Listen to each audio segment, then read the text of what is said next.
Maya Washington sat in seat 2A, blood trickling from her temple onto the gray carpet of first class. The wealthy white woman in pearls stood in the aisle 5 feet away, arms crossed, watching with cold satisfaction. Evangeline Ashford's voice carried over the hum of anxious passengers. That's what happens when people refuse to know their place.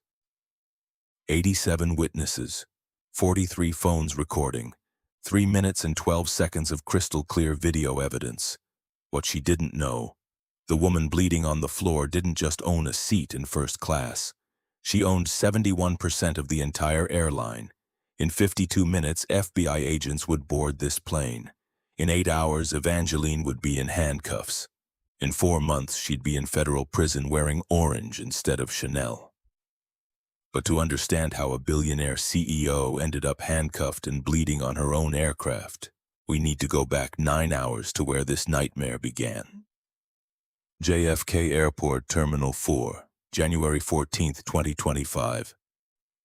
6:15 in the morning. Maya's phone alarm cut through the darkness of her Brooklyn brownstone. The merger documents were already loaded on her tablet. £280 million sterling, pending approval from the UK Medical Devices Agency. Her company, Washington Medical Technologies, had spent 7 years developing a cardiac monitoring implant that would save an estimated 40,000 lives annually. The British healthcare system wanted exclusive European distribution rights. She showered thinking about the presentation she'd refined over the past month. The device was smaller than a dime, powered by the patient's own heartbeat, transmitting data wirelessly to any smartphone. Cardiologists across 3 continents were calling it revolutionary.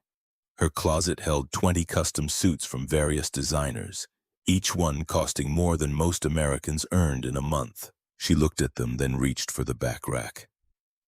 The $800 Loro Piana cashmere sweater felt soft against her skin. Charcoal gray, no logos, nothing that screamed wealth. Dark jeans, comfortable designer flats.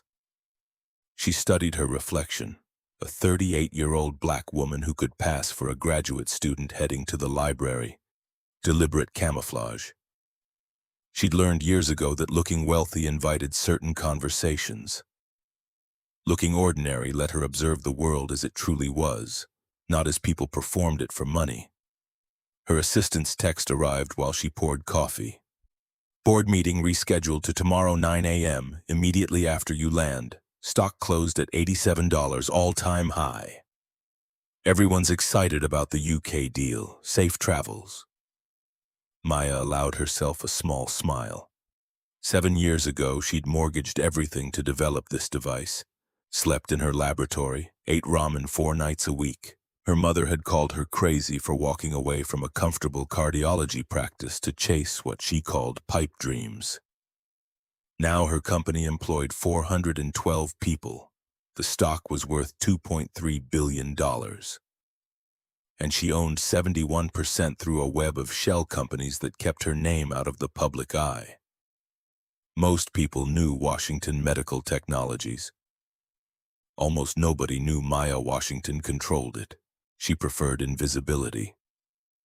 Her phone buzzed again, this time the car service confirming arrival in 3 minutes. She grabbed her leather portfolio. Inside, merger documents, financial projections, and one photograph she always carried. Her mother at age 32, standing outside the free clinic in Harlem where she'd worked as a nurse for 23 years before lung cancer took her. The same clinic where young Maya had learned that healthcare shouldn't be a privilege. The Lincoln Town car idled at the curb.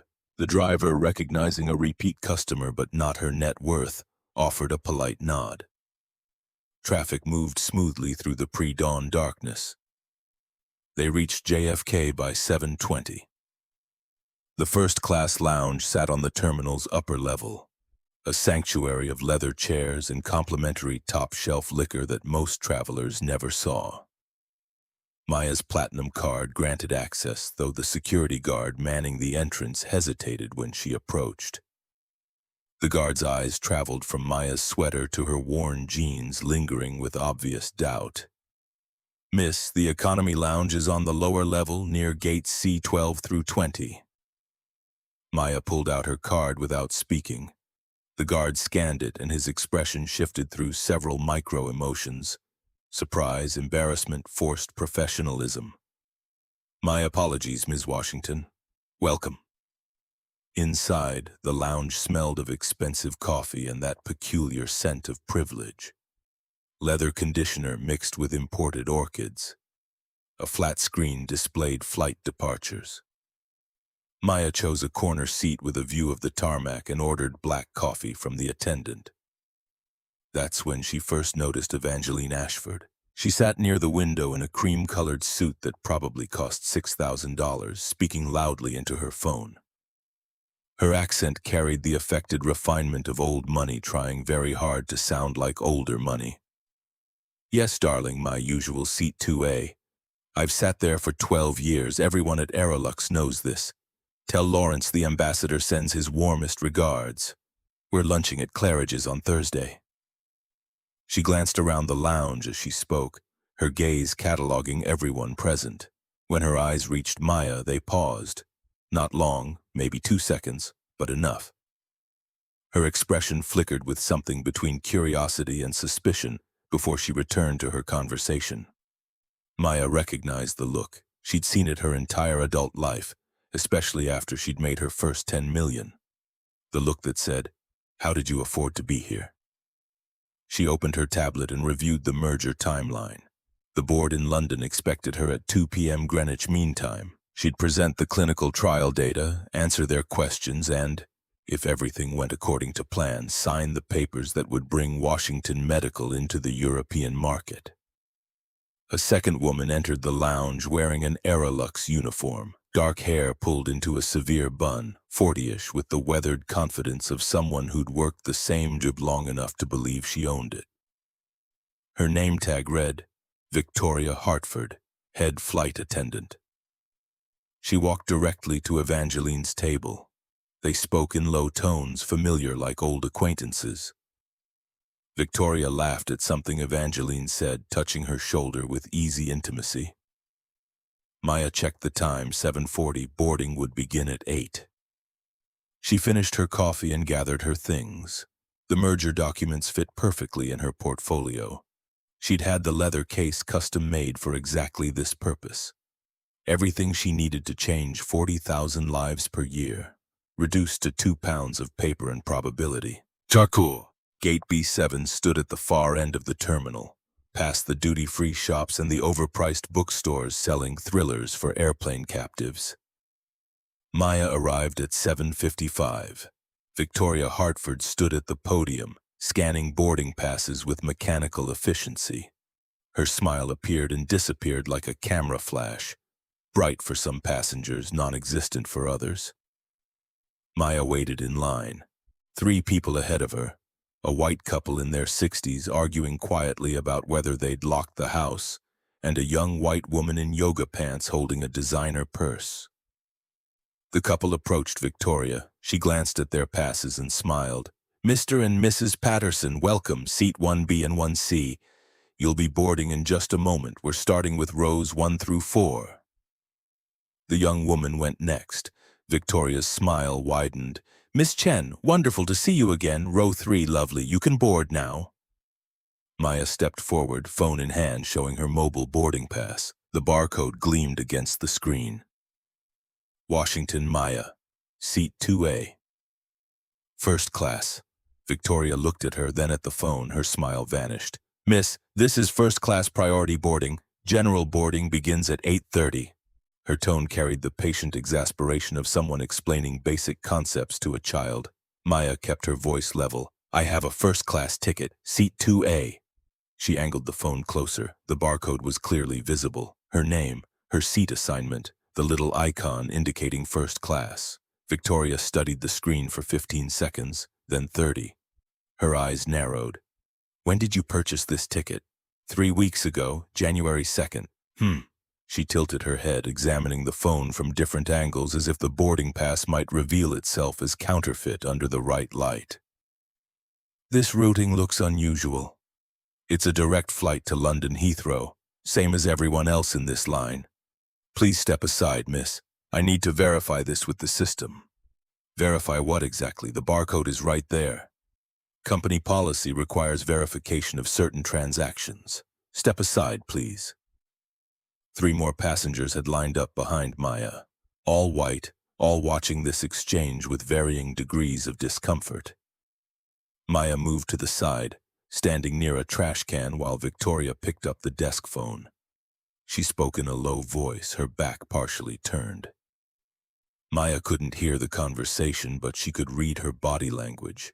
Shoulders tense, head shaking twice, fingers drumming on the podium.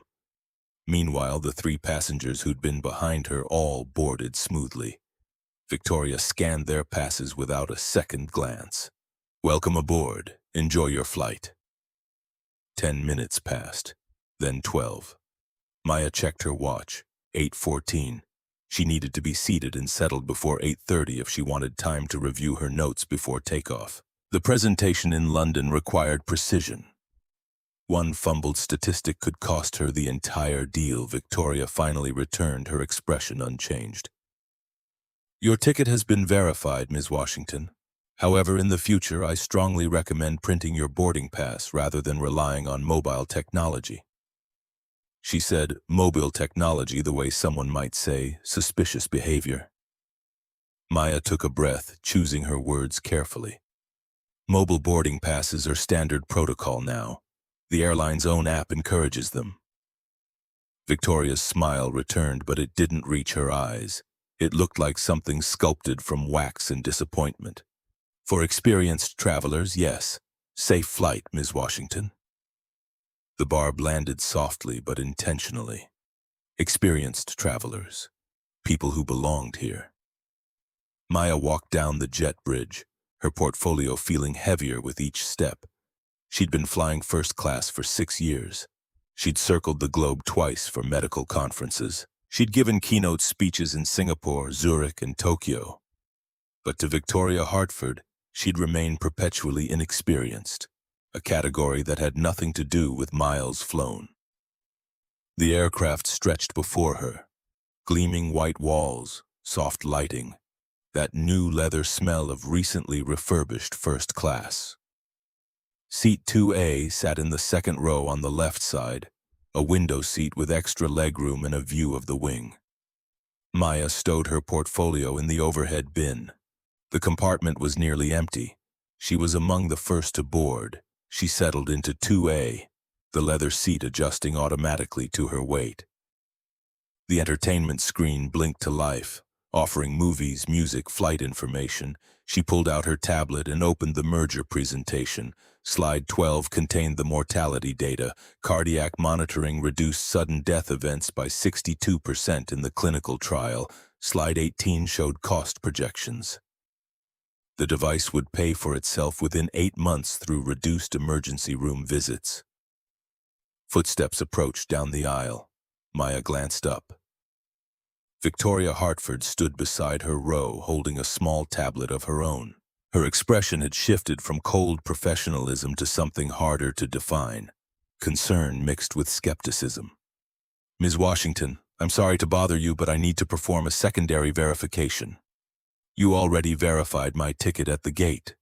This is a cabin crew verification, separate from gate procedures, company policy. She held out her hand. Maya pulled her driver's license from her wallet and handed it over. Victoria studied the license with the same intense scrutiny she'd given her boarding pass. She looked at Maya's face, then at the photo, then back at Maya's face, as if she might be an imposter, someone who'd stolen both the license and the ticket of the real Maya Washington. And you're seated in 2A? As shown on my boarding pass, the one you verified 12 minutes ago. This seat is typically reserved for our longest tenured elite members. I'm not elite, Diamond Elite specifically. Passengers who've flown over 2 million miles with Aerolux. Maya had flown exactly that many miles, though most of them were on other airlines. She chose not to mention this. Victoria handed back her license. Thank you for your cooperation, Ms. Washington. If you need anything during the flight, please don't hesitate to ask. The words sounded scripted, delivered with the warmth of a parking ticket. She walked away, her heels clicking against the aircraft floor. Maya returned to her tablet, but the numbers on the screen no longer held her attention. Something was wrong here. Some dynamic she couldn't quite name, but could definitely feel. More passengers boarded. An elderly white couple took seats 1B and 1C. A middle-aged white man in an expensive suit settled into 3C across the aisle.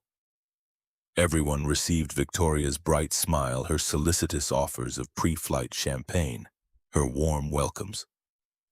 At 8:38, Evangeline Ashford appeared. She walked down the aisle like she owned not just her ticket but the aircraft itself, the airline, possibly the entire concept of transatlantic flight. Her cream suit had been joined by a pearl necklace that looked like it cost more than a Honda Civic. She carried a Hermes bag in one hand and her phone in the other. She stopped at row 2, looked at Maya sitting in 2A, looked at her phone, looked back at Maya with an expression that suggested she'd discovered something incorrect and offensive about the laws of physics. "Excuse me, young lady, you're in my seat." Maya glanced up from her tablet. "Ma'am, my boarding pass shows seat 2A. I've sat in 2A for 12 years, every London flight, every single one." She pulled up something on her phone, a screenshot of a previous boarding pass perhaps, though Maya couldn't see it clearly. "There's obviously been some mistake. My confirmation email from 3 weeks ago shows 2A. I booked it specifically for the window." Evangeline's jaw tightened. She raised her voice slightly, not quite shouting, but loud enough to ensure everyone in first class could hear. "Victoria! There's someone in my seat!" Victoria Hartford materialized instantly, as if she'd been hovering nearby, waiting for this exact moment. "Mrs. Ashford, let me check the manifest." She pulled out her tablet and tapped through several screens. Her expression cycled through confusion, then irritation, then a forced neutrality that looked painful. "Mrs. Ashford, it appears you're assigned to seat 2C today, just across the aisle from your usual spot." "That's impossible. I always sit in 2A, you know this."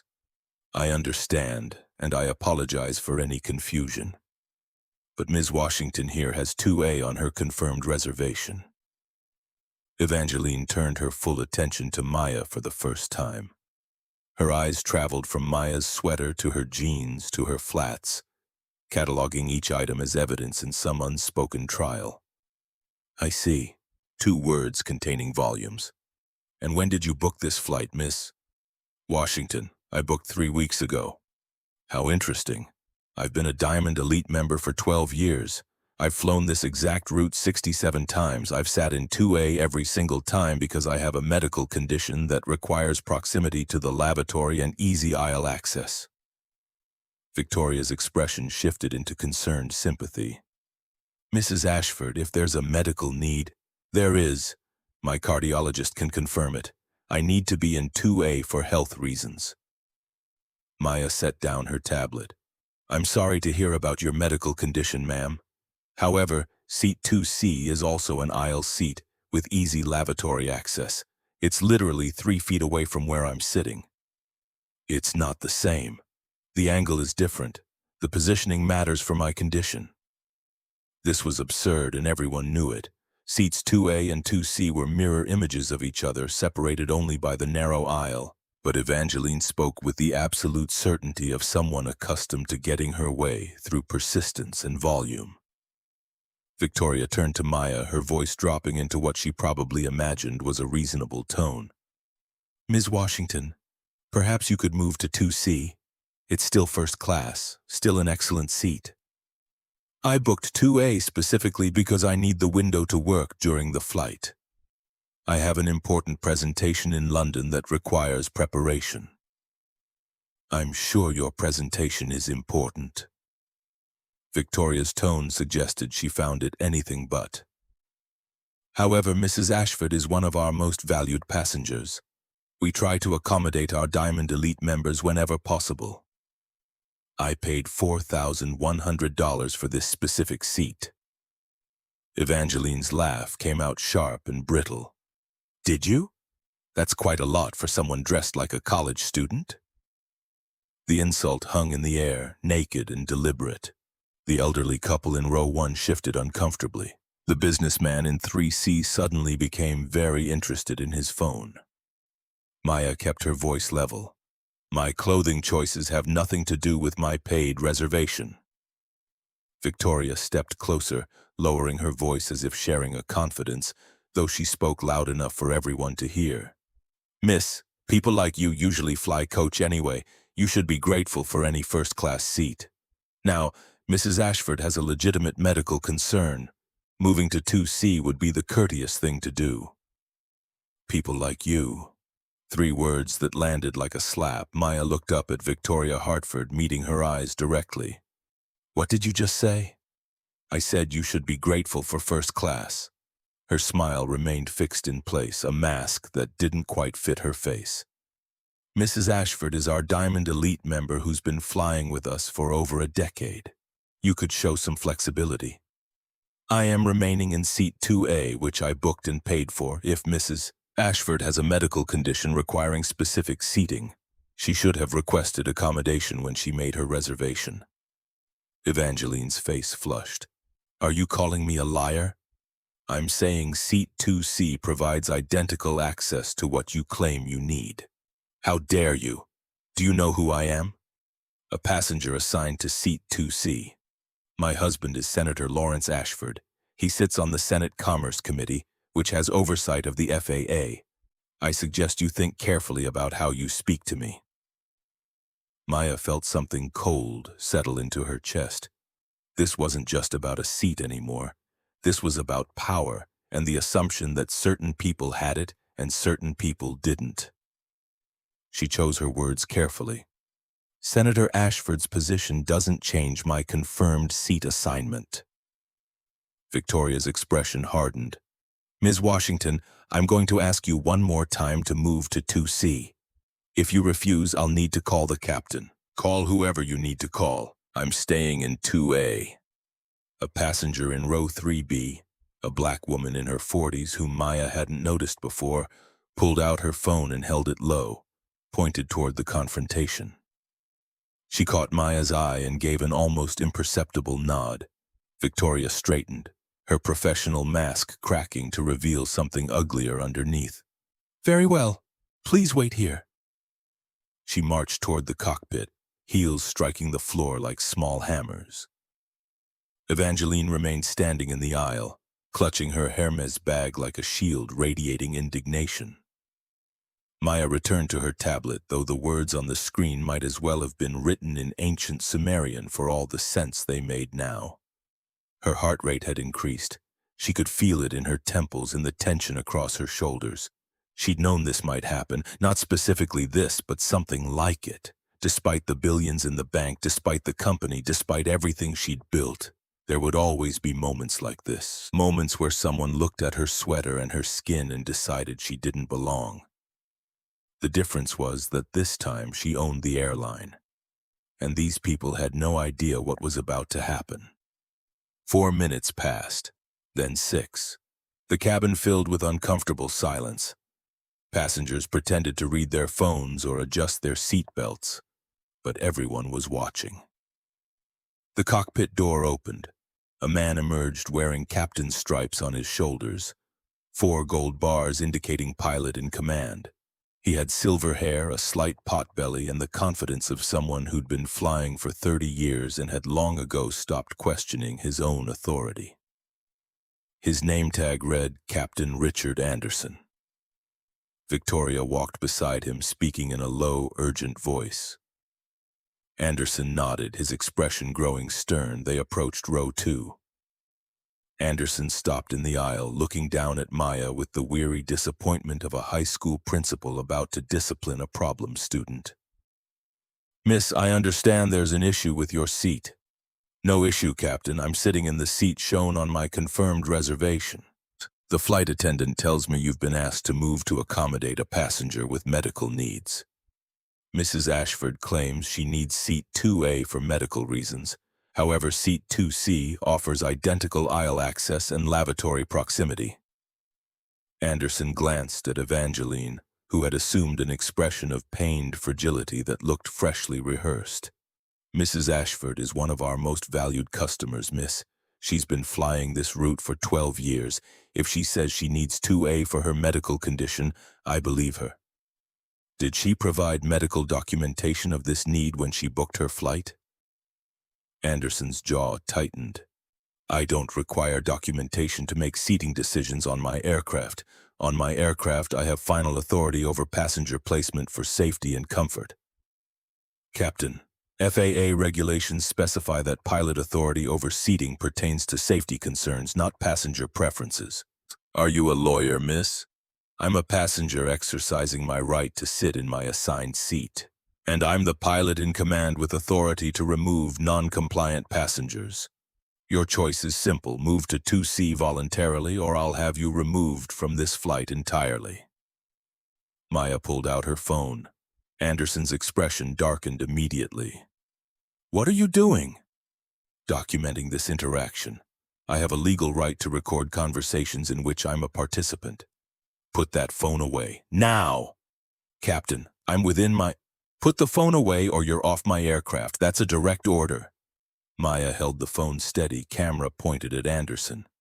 I'd like your full name and employee identification number, please. Anderson's face flushed red.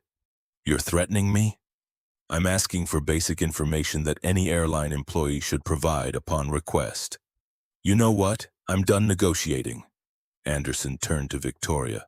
Call security. This passenger is being removed for failure to comply with crew instructions.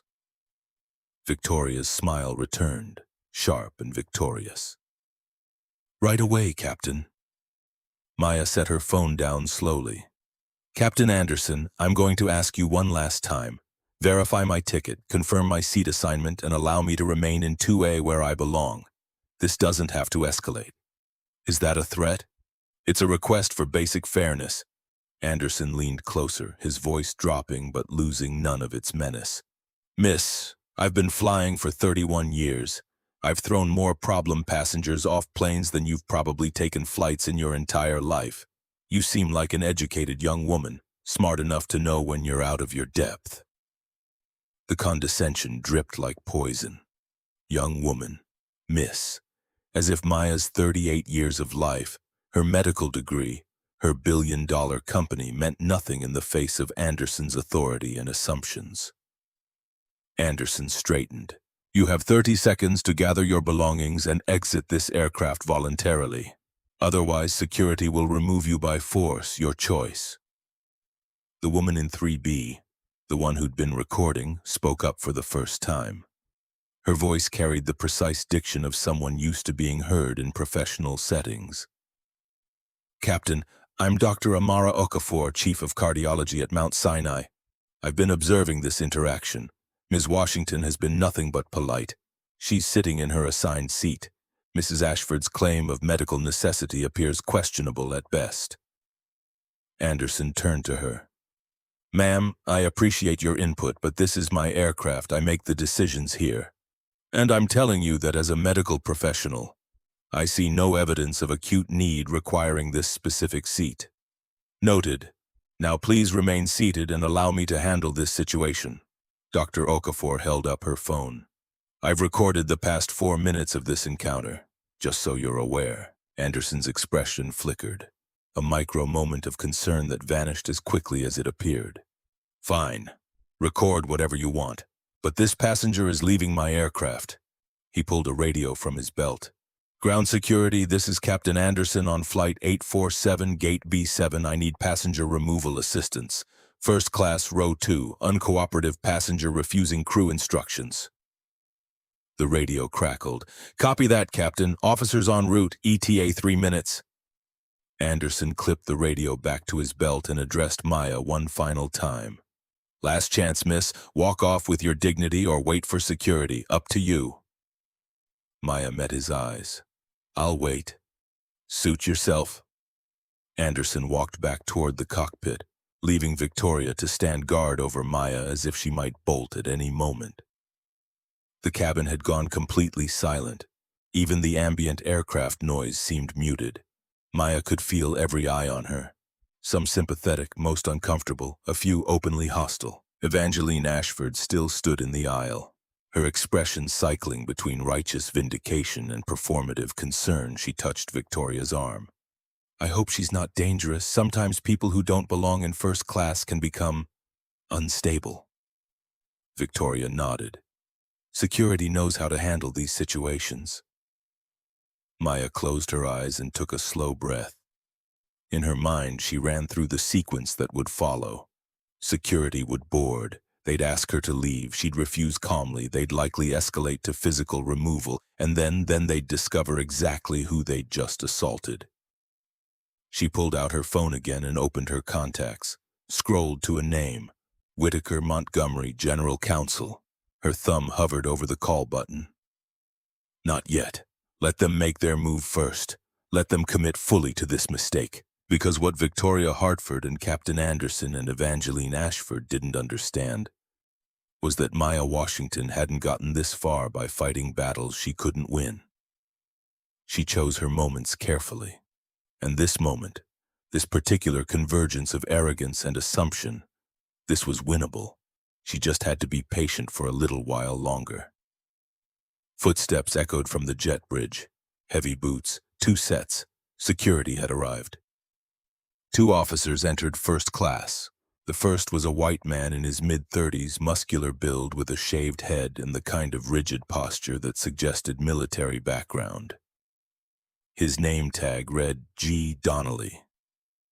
The second officer looked younger, maybe 28, also white, with brown hair and an expression that seemed less certain than his partner's. His tag said K. Brennan. Victoria pointed toward Maya. That's her, seat 2A. She refused to move when the captain ordered her to. Donnelly approached with the confidence of someone who'd done this many times before. Brennan followed, hanging back slightly. Ma'am, I need you to stand up and come with us. Maya looked up at Donnelly. Officers, I'll deplane voluntarily if you'll allow me to collect my belongings from the overhead bin and exit without incident. It's past that point. Stand up, now. I'm simply asking to gather my property and walk off under my own power. You should have thought about that before refusing crew instructions.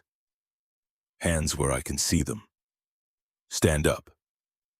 Maya slowly raised her hands, palms visible. I'm not resisting. I'm complying.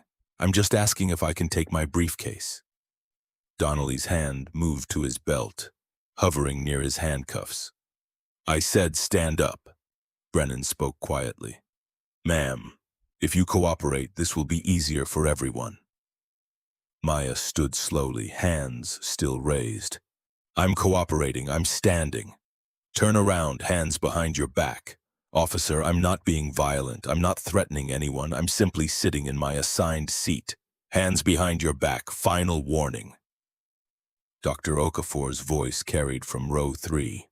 Officers, this woman has been completely peaceful. She hasn't raised her voice or made any threatening gestures. Donnelly didn't turn around. Ma'am, stay out of this. I'm a witness. I'm documenting this interaction. Document whatever you want. Ma'am, hands behind your back right now, or you'll be charged with resisting. Maya slowly moved her hands behind her back. The absurdity of it struck her. Standing in a first-class cabin on an aircraft she owned, about to be handcuffed for the crime of being black in seat 2A. Metal clicked around her left wrist. The handcuff bit into her skin, too tight, the ratchet mechanism closing 1 notch past comfortable. The cuff is too tight. Can you loosen it 1 click? Donnelly pulled Maya's right hand back, snapping the second cuff on with the same excessive force. Should have moved when you had the chance. Maya tested the cuffs. They cut into both wrists, metal edges pressing against bone. Her fingers already felt the first tingles of restricted circulation. Officer Donnelly, these cuffs are genuinely too tight. I'm not being difficult. They're cutting off blood flow. I'll loosen them when we're off the aircraft. Let's go. Donnelly grabbed the chain between the cuffs and yanked Maya toward the aisle. The sudden motion threw her off balance. She stumbled forward, her shoulders slamming into the edge of the overhead bin latch. Pain shot down her arm. She sucked in a sharp breath. Brennan stepped forward. "Garrett, easy. She's cooperating. She's a threat to this flight. She's handcuffed. Let me do my job, Kyle." Donnelly pulled Maya into the aisle. The businessman in 3C had his phone out, recording. The elderly couple in row 1 looked horrified. Evangeline Ashford watched with satisfied coldness. Maya tried to maintain her balance, but Donnelly jerked the cuffs hard, pulling her forward. Maya's feet tangled. She pitched toward the armrest of seat 1C. Her temple struck the hard plastic edge. The world flashed white. Pain exploded across her skull. She tasted copper, blood in her mouth from where her teeth had clipped her tongue. Warm liquid ran down the side of her face. Her vision blurred, then cleared. She was on her knees in the aisle, hands still cuffed behind her back, blood dripping from her temple onto the gray carpet. Someone gasped. Dr. Okafor's voice cut through the haze. "Stop! She's injured! She needs medical attention!" Donnelly grabbed Maya under the arm and hauled her to her feet. "Keep moving!" "Please." Maya's voice came out quieter than she intended. "You're hurting me." "Should have thought about that." Donnelly dragged her down the aisle. Maya tried to walk, but her legs didn't quite work right. Her knees hit the armrest of seat 3C. More pain. She stumbled, fell against seat 4A.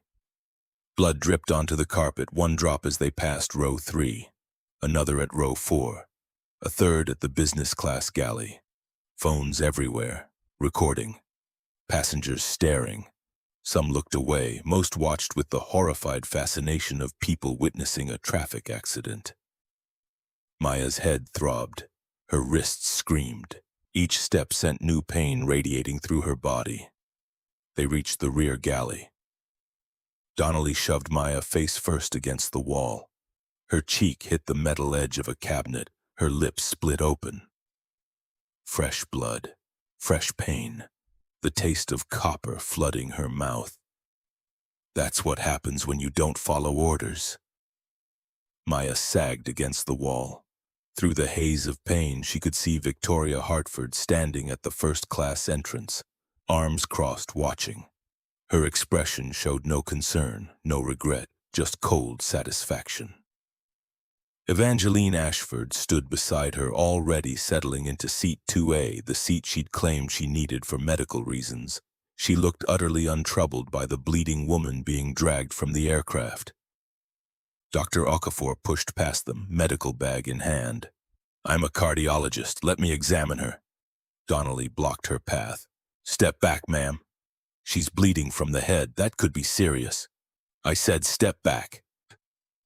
Brennan touched Donnelly's shoulder. "Garrett, maybe we should—" "Not now, Kyle." Donnelly pulled Maya away from the wall and toward the exit. Maya's vision swam. Each step felt disconnected, like her legs belonged to someone else. They walked through business class, premium economy. Economy. A tunnel of faces, all watching the black woman in handcuffs being dragged past, bleeding. A child asked his mother why the lady was hurt. The mother shushed him. They reached the jet bridge. Fluorescent lights glared.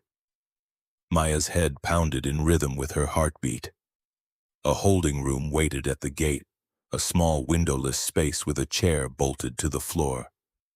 Donnelly shoved Maya into the chair and unlocked one cuff long enough to thread it through a metal ring on the armrest before recuffing her wrist. Now she was handcuffed to furniture. Brennan stood in the doorway, looking uncomfortable. "Should we get her medical attention? She's still bleeding. She'll survive. Wait outside." "Garrett, outside now."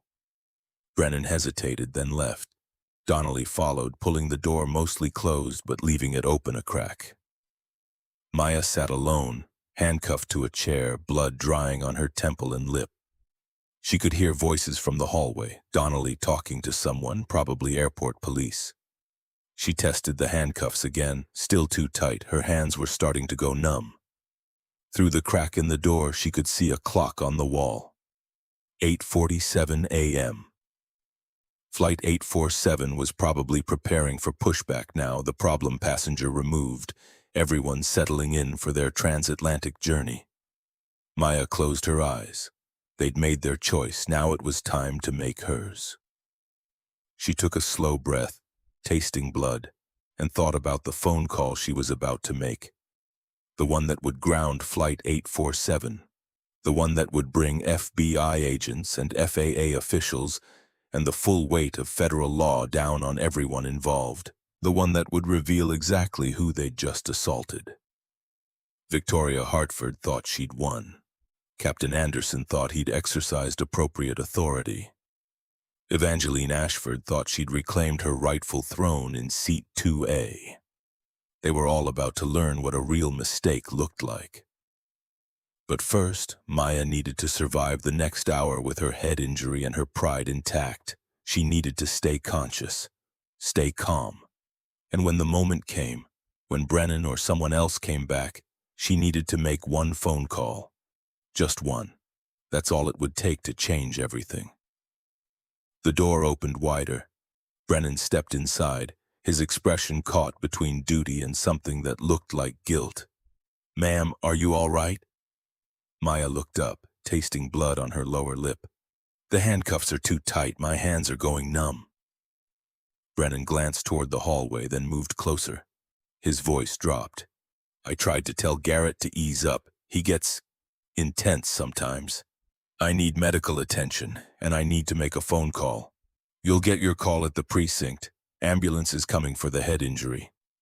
I'm entitled to one call now, immediately upon detention. New York law." Brennan hesitated, his hand hovering near his radio. The conflict played across his face, regulations he'd memorized versus the reality of a bleeding woman handcuffed to furniture. One call. That's it. He unlocked Maya's left hand from the chair. The cuff remained on her wrist, the other bracelet dangling free. Blood had returned to Maya's fingers in painful tingles. Brennan pulled Maya's phone from the evidence bag and handed it over. Maya scrolled through her contacts with shaking fingers. Found the name she needed. Pressed dial. The phone rang once, twice. A voice answered, professional and alert despite the early hour. "Washington, where are you? The London board meeting's been moved up an hour. They want you there by 1 p.m. their time." Whitaker Montgomery, 62 years old, Harvard Law, then 20 years at the Justice Department before Maya had hired him as general counsel. The best legal mind she'd ever encountered, and more importantly, someone who understood exactly how power worked and when to deploy it. "Whitaker, I need you to ground Flight 847 to London immediately." Silence on the other end. Then, Excuse me? Maya, I can't just ground a commercial flight. I'm the majority shareholder of Aerolux Airlines. You're the general counsel. Ground it. Contact the FAA directly. Use whatever authority you need to invoke." Whitaker's voice changed, sharpening into the tone he used when testifying before federal judges. "Wait. Maya, are you on that flight right now?" "I was. Currently, I'm handcuffed in a holding room at Gate B7. There's blood running down my face from where airport security slammed my head into an armrest." Brennan's eyes widened. He took a step back. Whitaker's breath caught audibly. "Jesus Christ, what happened?" "Civil rights violation. Assault by airline crew and security. 87 witnesses. Multiple passengers recorded video. I need that aircraft grounded before it leaves U.S. airspace, and I need federal authorities here within the hour. I'm calling the FAA director now. He owes me 3 favors. This will burn all of them, but..." Papers rustled in the background. "Maya, are your injuries serious?" "Possible concussion, split lip. The handcuffs cut off circulation for approximately 8 minutes. I'll need medical documentation of everything. I'm also calling FBI. Civil rights violations on an aircraft fall under federal jurisdiction. 20 minutes maximum. Make it 15. This flight is scheduled for departure at 9:15. Consider it done." Whitaker paused. "Maya, do you need me to? Should I contact your board? Let them know what's happening?" "Not yet. Let's see how this plays out first. Understood. I'm also dispatching our crisis management team. And Maya, document every injury, every mark, every word they say to you from this moment forward. Already doing that. Good. Sit tight. The cavalry's coming. The call ended. Maya handed the phone back to Brennan, who stood frozen, his face drained of color. Who? Who did you just call? My attorney. Your attorney just said he's calling the FAA director and the FBI. Brennan's voice cracked slightly. Who are you? Someone who wanted to fly to London in the seat she paid for. Brennan stared at her for a long moment, then pulled his radio. Garrett, we might have a problem. Donnelly's voice crackled back. What kind of problem?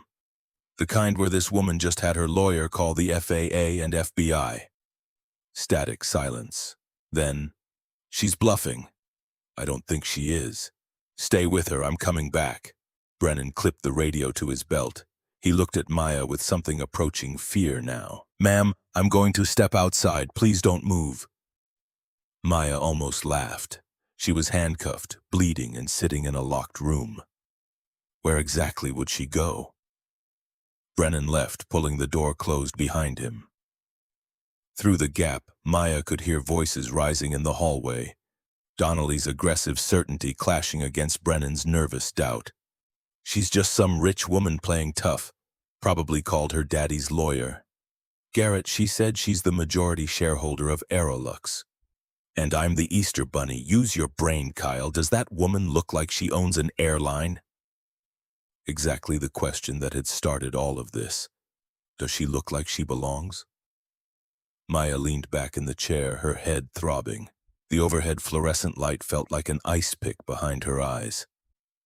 She closed them and ran through the probable timeline. Whitaker would call James Chen at the FAA. They'd served together on some aviation safety commission 3 years ago. Chen would contact the tower at JFK. The tower would radio Flight 847. Captain Anderson would be ordered to return to the gate. Then confusion, then panic, then the gradual horrible realization that they'd made a catastrophic mistake.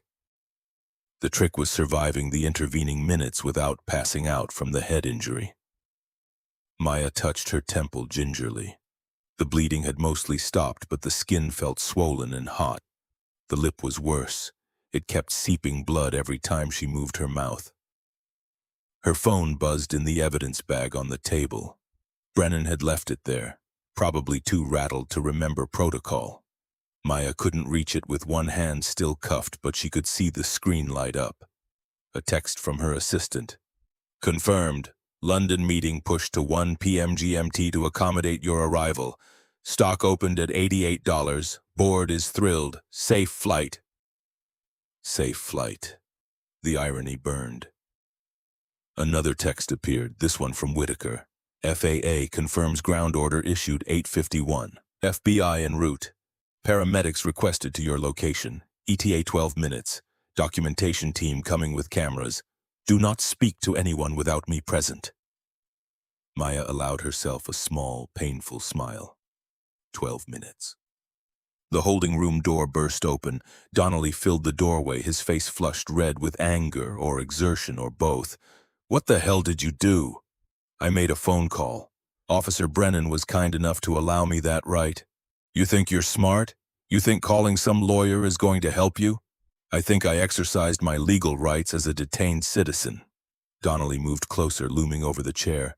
You assaulted my partner, resisted lawful commands, created a disturbance on an aircraft. That's federal territory now, genius. You just upgraded yourself from removal to criminal charges. Maya met his eyes, keeping her voice level despite the pounding in her skull. I never touched your partner. I never touched anyone. I sat in my assigned seat and refused to move when ordered to accommodate another passenger's preference. Everything else was done to me, not by me. You're lying. Multiple passengers recorded the entire interaction. Dr. Amara Okafor in seat 3B filmed from the moment security boarded until I was dragged off the aircraft. I'd estimate approximately 3 minutes of continuous footage. Donnelly's jaw worked. Doesn't matter. Captain has final authority.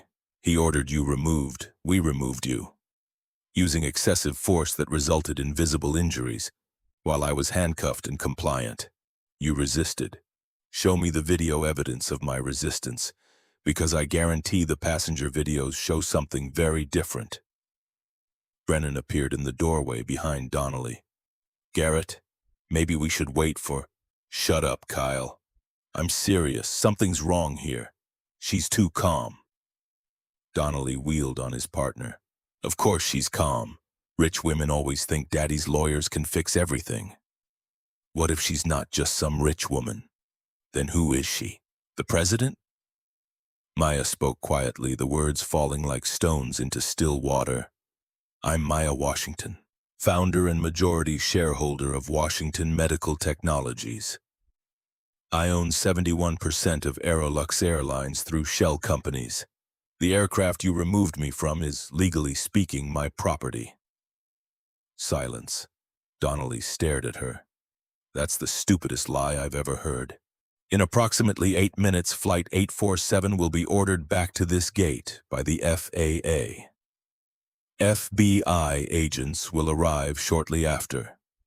You'll both be interviewed about the use of force during my removal. I strongly suggest you start remembering exactly what happened and in what sequence. You're insane. I'm a woman sitting in a holding room with documented head trauma and restricted circulation injuries from improperly applied handcuffs. Those are facts, Officer Donnelly. The question is whether you want to add lied to federal investigators to your list of problems. Brennan's radio crackled. A voice came through. Airport operations, confused and urgent. All units be advised Flight 847 to London is returning to Gate B7. Repeat, Flight 847 returning to Gate FAA, direct order, FBI en route to terminal. Supervisor requests all personnel involved in passenger removal incident stand by for federal interview. Donnelly's face went from red to white in the span of 3 seconds. Brennan slowly unclipped his radio. Garrett, what did we just do? Donnelly grabbed for Maya's phone in the evidence bag. His hands shook as he pulled up a search browser and typed, Maya Washington Aerolux. The results loaded. Bloomberg headline from 2 months ago. Mystery investor increases Aerolux stake to 71% through shell company network. Forbes article from last year. Washington Medical Technologies IPO values company at $2.3 billion. A photograph from a medical conference. Maya in a tailored suit, shaking hands with the Secretary of Health. Donnelly's hands dropped to his sides. The phone clattered on the table. Oh, God. Brennan moved to the chair and immediately began unlocking the handcuff still attached to Maya's wrist. Ma'am, I'm so sorry. I didn't know. We had no idea. The cuff came free. Maya brought both hands forward, examining the deep red marks circling her wrists. The skin was abraded where the metal had bitten in, already starting to bruise. Officer Brennan, I appreciate your courtesy now, but the damage is done. I need medical attention and I need documentation of these injuries before anyone tries to claim they never happened. Donnelly backed toward the door. This isn't what it looks like. It's exactly what it looks like. You removed a passenger from an aircraft using excessive force based on the assumption that she didn't belong in first class. That assumption was based on my appearance and my race. The fact that I own the airline doesn't change the nature of what happened. It just changes the consequences. We were following the captain's orders. I'm aware. Captain Anderson will face his own consequences. Sirens wailed in the distance, growing closer. Multiple vehicles. Brennan's radio erupted with chatter. Gate agents requesting backup. Operations coordinating the returning aircraft. Someone asking why FBI was responding to a passenger removal. Maya stood slowly, testing her balance. The room tilted slightly, then steadied. Definite concussion. She'd need a CT scan.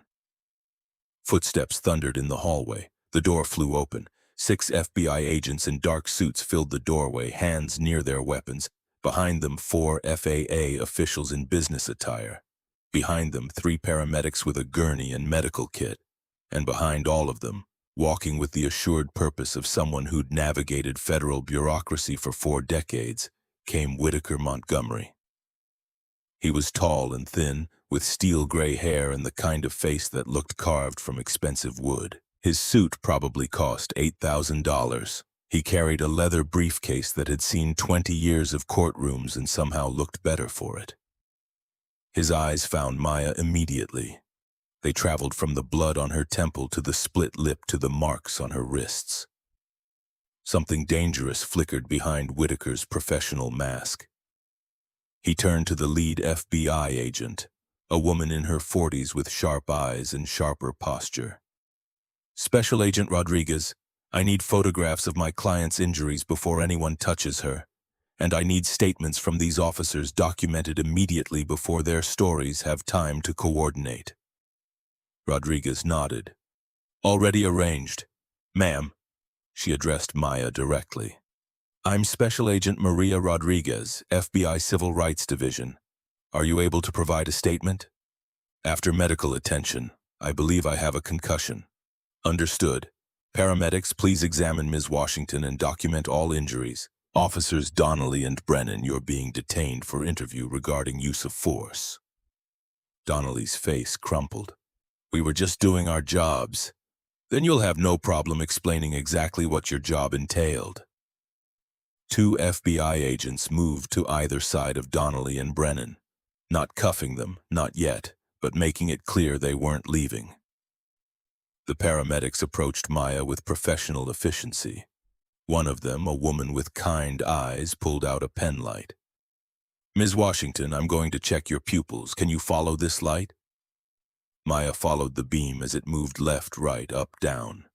The paramedic frowned. "Left pupil is slightly dilated. How many fingers am I holding up?" 3. "Do you know what day it is?" "Tuesday, January 14th, 2025. "Any nausea, dizziness?" "Moderate dizziness when I stood up. Headache, metallic taste in my mouth. Probable concussion. We need to transport you to the hospital for imaging." Whitaker stepped forward. "Which hospital?" "Mount Sinai is closest. Make it happen. And I want every injury photographed before you move her." A second paramedic produced a camera and began taking pictures. Flash after flash, documenting the swelling on Maya's temple, the split lip, the abraded wrists, the bruising that was already forming. Through the holding room's small window, Maya could see commotion at Gate B7. Ground crew rushing around, passengers disembarking, confused and angry. And walking up the jet bridge, flanked by FAA officials, came Captain Richard Anderson. He looked smaller than he had on the aircraft, older, his uniform somehow less authoritative when stripped of the cockpit's backing. Anderson saw the crowd at the holding room, saw the FBI agents, saw Maya standing there with paramedics examining her injuries. Their eyes met across 30 feet of terminal. Anderson's expression cycled through confusion, recognition, horror. He knew. Somebody had told him, probably the FAA officials during the taxi back to the gate. An FAA inspector, a severe woman in her 50s, approached Whitaker. "Mr. Montgomery, I'm Inspector General Patricia Caldwell. We need to interview the flight crew immediately. This is a priority investigation." "Understood, Inspector, but my client requires medical transport first." "Of course. Captain Anderson and the flight attendants are being held at the aircraft. We've secured the first-class cabin as a crime scene." Crime scene. The words landed heavy. Whitaker pulled out his phone. "I'm also calling the New York Attorney General's office. Civil rights violations of this magnitude require state oversight in addition to federal." Rodriguez nodded. "We welcome additional resources. Ms. Washington, before you go to the hospital, I need to ask, do you wish to press charges?" Maya looked at her, at Whitaker, at the paramedics waiting with their gurney, at Donnelly and Brennan standing pale and shaking under FBI supervision. "I want a full investigation. I want every passenger who witnessed this interviewed. I want the video footage preserved as evidence, and I want to know if this has happened before, if there's a pattern. We'll conduct a comprehensive review of all passenger complaints filed against Aerolux in the past 5 years." If there's a pattern, we'll find it. Then yes, I'm pressing charges against the security officers for excessive force, against Captain Anderson and Victoria Hartford for civil rights violations, against Evangeline Ashford for fraud. She faked a medical emergency to steal my seat. Rodriguez made notes. Mrs. Ashford is currently still on the aircraft. We'll detain her for interview. There was another passenger, Dr. Amara Okafor, seat 3B. She's a cardiologist who examined Mrs. Ashford during the alleged medical emergency and found no evidence of cardiac distress, Dr. Okafor also recorded video of my removal. She'll be a critical witness. We'll locate her. Anyone else? Every passenger in first class saw what happened. Several recorded it. I want all of that footage preserved. Already being arranged. Rodriguez turned to her team. Get statements from every first-class passenger before they leave this terminal. Nobody boards another flight until we have contact information and preliminary interviews. One of the agents jogged toward gate B7. The paramedic touched Maya's arm gently. Ma'am, we really need to get you to the hospital. That head injury needs imaging. Whitaker nodded. Go. I'll handle things here. Don't speak to anyone. Press, airline staff, anyone, without me present. What about the London meeting? I'll call the board, they'll understand. The merger, Maya. Whitaker's voice softened. The merger can wait. Your health and this investigation cannot. Let them take care of you. Maya allowed the paramedics to guide her to the gurney. As she lay down, the ceiling tiles of JFK Airport swam into focus above her. Fluorescent lights, water stains, the mundane architecture of a place where something terrible had just happened. The gurney began to move, through the terminal, past gates where travelers stared, past restaurants where diners paused mid-bite to watch the woman with blood on her face being wheeled past. As they approached the exit, Maya saw her. Evangeline Ashford standing with 2 FBI agents, no longer imperious and confident. Her cream suit looked rumpled. Her pearl necklace sat crooked. She held her Hermes bag against her chest like a shield that had already failed. She saw Maya on the gurney. Their eyes met. For just a moment, understanding flickered across her face. Not remorse, not yet, but the beginning of terrible comprehension. Then the paramedics pushed through the automatic doors into the cold January morning and she was gone. Turlo. Mount Sinai Hospital's emergency room smelled of antiseptic and anxiety. Maya had been here before 3 years ago when her company was conducting clinical trials for the cardiac device. She'd walked these halls as a doctor, a researcher, a professional. Now she was a patient, a victim. The triage nurse took one look at her injuries and flagged her as priority. Within minutes, she was in a private examination room with a neurologist conducting cognitive tests. Count backwards from 100 by sevens. 100, 93, 86, 79. Do you remember what happened to you? I was removed from an aircraft. My head struck an armrest. I was dragged while handcuffed. Any loss of consciousness? No, but significant pain and dizziness. The neurologist shined a light in Maya's eyes again. We're doing a CT scan. Head trauma plus metallic taste plus pupil dilation equals mandatory imaging. 20 minutes later, Maya was sliding into the white tunnel of the scanner, listening to the machine's rhythmic clicks and whirs. The technician's voice came through the speaker. Hold very still. This will take about 8 minutes. 8 minutes alone with her thoughts and the machine's percussion. She thought about Victoria Hartford's face when she'd questioned her ticket for the 3rd time, the micro-expressions of suspicion and contempt. She thought about Captain Anderson leaning close. You seem like an educated young woman, smart enough to know when you're out of your depth. She thought about Evangeline Ashford clutching her chest, performing cardiac distress with theatrical flair, willing to fake a medical emergency just to reclaim what she considered hers, by right of 12 years' repetition. And she thought about the 87 witnesses who'd watched it all happen. How many had wanted to intervene? How many had looked away? How many had pulled out their phones, not to help, but to document someone else's humiliation? The scanner beeped. The table slid backward. All done, Ms. Washington. Results will be ready in about 30 minutes. You can wait in the examination room. Maya walked back through the emergency department, escorted by a nurse. In the hallway, she passed a television mounted to the wall. CNN was playing. The Chiron read, "Breaking, FBI investigating discrimination incident on Aerolux flight." She stopped. The nurse noticed and paused with her. Footage played on screen, shaky cell phone video from inside the aircraft. Maya could see herself in seat 2A, hands raised, complying. Could see Donnelly yanking the handcuffs tight. Could see her own head strike the armrest in slow motion, blood appearing instantly. The anchor's voice. Video posted to social media shows what witnesses describe as an unprovoked assault on a passenger who refused to give up her seat. The passenger has now been identified as Maya Washington, billionaire CEO and majority owner of the airline itself. Aerolux stock is down 18% in early trading as investors react to... The nurse gently touched her arm. "Ma'am, maybe you shouldn't watch this right now." Maya let her guide her back to the examination room. But she'd seen enough. The video was out there, viral. The entire world was watching what had happened to her. Her phone buzzed. Whitaker. "Maya, are you somewhere private?" "Hospital examination room waiting for CT results." "Good. Listen carefully. That video from Dr. Okafor hit Twitter 43 minutes ago. It's been viewed 8 million times. Every major news network is running it.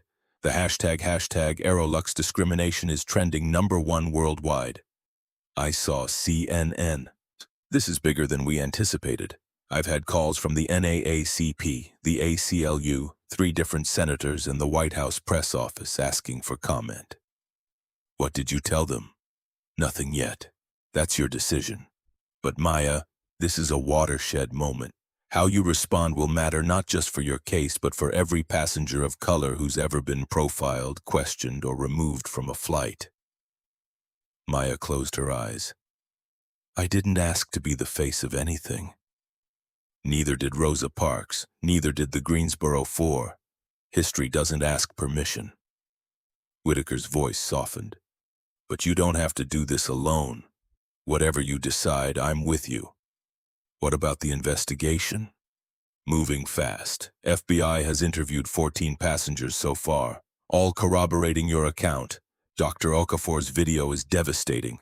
Shows you complying with every instruction, shows Donnelly using excessive force, shows the head injury in graphic detail." "And the crew?" "Captain Anderson, Victoria Hartford, and Evangeline Ashford are all being detained for federal interviews. The FAA is also investigating Anderson for abuse of pilot authority. His license has been temporarily suspended pending review." "What about the pattern? Other incidents?" "That's where it gets interesting." Papers rustled in the background. "Preliminary review of Aerolux complaint database shows 43 incidents in the past 3 years matching a similar profile. Passengers of color questioned about tickets, moved from assigned seats, removed from aircraft, or subjected to additional security screening without cause. 43 people, 3 years, the same pattern over and over. Were any of those complaints investigated? No, all were dismissed by regional management as passenger error or crew discretion. There's documentation showing a regional VP named Paul Davidson personally suppressed at least 27 of those complaints. I want to talk to those 43 people. I want their stories on record. FBI is already reaching out to victims we've identified, but Maya, this is going to get ugly. Aerolux's lawyers will argue these were isolated incidents, judgment calls, anything to avoid systematic discrimination findings. Then we prove the system. We show the pattern. We demonstrate that this wasn't about me personally. It was about a culture that enabled racial profiling at 30,000 feet. A knock at the door. The neurologist entered with a tablet showing scan results. "Whitaker, I have to go. Keep me updated." "Will do." And Maya, I'm proud of you. What you're doing matters. The call ended. The neurologist pulled up the CT images. Good news. No skull fracture, no intracranial bleeding. You have a moderate concussion, grade 2. You'll need rest, limited screen time, and close monitoring for the next 72 hours. When can I travel? You're grounded for at least a week. No flights. Pressure changes can exacerbate concussion symptoms. There went the London merger meeting. Maya pulled out her phone and texted her assistant. Medical issue. Cannot travel this week. Reschedule UK meeting. Will explain later. The response came within seconds. Oh no. Are you okay? Board is asking questions. Stock dropped 22% on the news. Should I tell them anything? Maya typed, tell them I'm fine. Tell them the stock will recover. And tell them we're about to fix a problem that should have been fixed years ago. The doctor continued. The lacerations on your temple and lip will heal on their own. The wrist abrasions might scar slightly. We can discuss scar revision in a few months if you want. Right now, I'm prescribing pain medication and bed rest. I have an investigation to participate in. The investigation can happen around your recovery schedule. Ms. Washington, you had a significant head injury. Your brain needs time to heal. Push too hard, too fast, and you risk prolonged symptoms, chronic headaches, memory issues, mood disturbances. Maya nodded, which sent a spike of pain through her skull. Understood. I'm also recommending psychological counseling. What you experienced was traumatic. Physical healing is only part of recovery. I'll consider it. The doctor gave her a look that suggested she'd heard that non-commitment before and knew it meant no. At minimum, talk to someone. A friend, a family member. Don't process this alone. She left. Maya sat in the examination room, staring at the generic watercolor painting of a beach scene on the wall. Peaceful, calm, utterly disconnected from reality. Her phone buzzed again. This time an unknown number. She let it go to voicemail. Then another unknown number. Voicemail. A third, a fourth. Press. Had to be. Somehow they'd gotten her personal cell. She turned off the phone. A soft knock. The door opened slowly. Whitaker entered, followed by a woman Maya didn't recognize. African-American, maybe 50, wearing an elegant navy suit and carrying a briefcase that matched his lawyers in both price and purpose. Whitaker made introductions. Maya, this is Patricia Morrison, former deputy administrator at the FAA. She's agreed to serve as independent consultant on the investigation. Morrison extended her hand. Maya shook it carefully, mindful of the abraded wrist. Her grip was firm but not aggressive. Ms. Washington, I've spent 30 years in aviation safety and regulation. What happened to you this morning represents systematic failure at every level. I'd like to help fix it. How? I'm recommending that Aerolux implement an independent civil rights oversight board. Third-party review of all discrimination complaints. Real-time reporting requirements. Body cameras on crew members. Zero-tolerance enforcement. Will they agree to that? They will if the alternative is a federal consent decree and permanent FAA oversight. I've already spoken with your board of directors. They're receptive. Whitaker added, the board is terrified, frankly. Stock is in free fall. They know this goes beyond one incident. They know the culture has to change or the company won't survive. Morrison pulled out a folder. I've also been reviewing the 43 prior complaints. I'd like your permission to contact those victims and offer them the opportunity to participate in a comprehensive reform process. Not just settlements, real change. Absolutely, whatever they need.